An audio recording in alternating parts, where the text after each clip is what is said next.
আসসালামু আলাইকুম। ভিডিওর শুরুতে আলহামদুলিল্লাহ বলে নিই।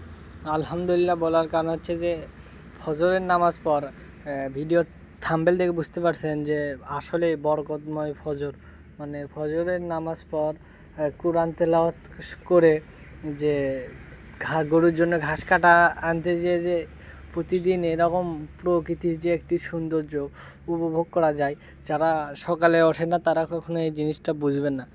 আর যারা অনেক পরিশ্রমী কৃষিকাজ করে প্রকৃতির মাঝে শান্তি খুঁজে পায়, তারা এই জিনিসগুলো বুঝবে অবশ্যই।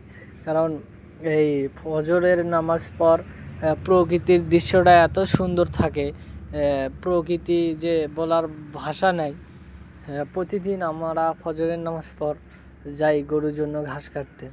যে ইদানিং 2-3 দিনে এমন হয়েছে যে অনেক কুয়াশা পড়তিছে, যে মনে হইলো যে আসলেই যে শীতের আবহাওয়া চলে আসছে, আস্তে আস্তে চলে আসতেছে।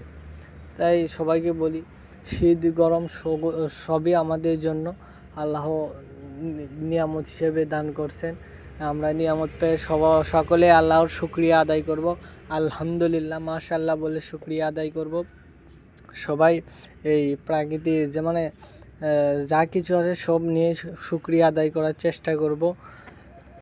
আর আরেকটি কথা, যে সারাদিন প্রাকৃতিক দৃশ্য ভালো থাকে, কিন্তু ফজরের নামাজ পর যে এত সুন্দর প্রাকৃতিক দৃশ্যগুলো ফুটে ওঠে যা বলার বাইরে।